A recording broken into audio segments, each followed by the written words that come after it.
woman in the mirror. In the dim corner of an old antique shop sat a dusty, forgotten mirror. No one ever seemed to want it.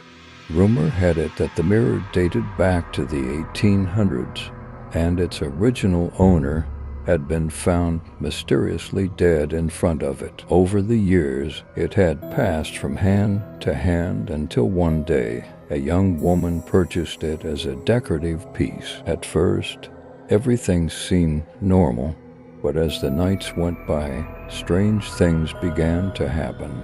When she was alone in her room, she sometimes noticed an unfamiliar silhouette in the reflection just for a split second, just out of the corner of her eye. She told herself it was just exhaustion. But over time, she began to realize something truly disturbing. Her reflection was no longer moving in sync with her.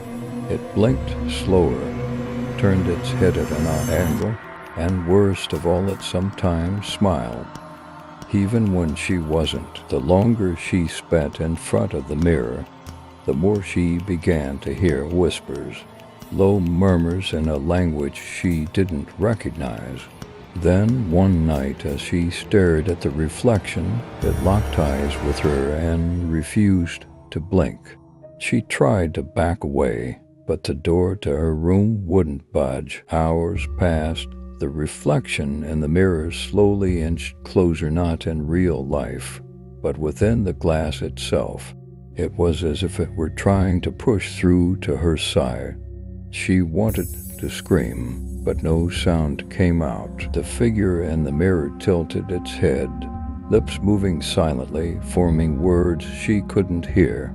And then the surface of the mirror began to ripple like water, to pale, ghostly hands pressed against the inside of the glass. The last thing the woman remembered was those freezing hands wrapping around her wrists and pulling her forward. By morning, she was gone. The only thing left in front of the mirror was an empty chair.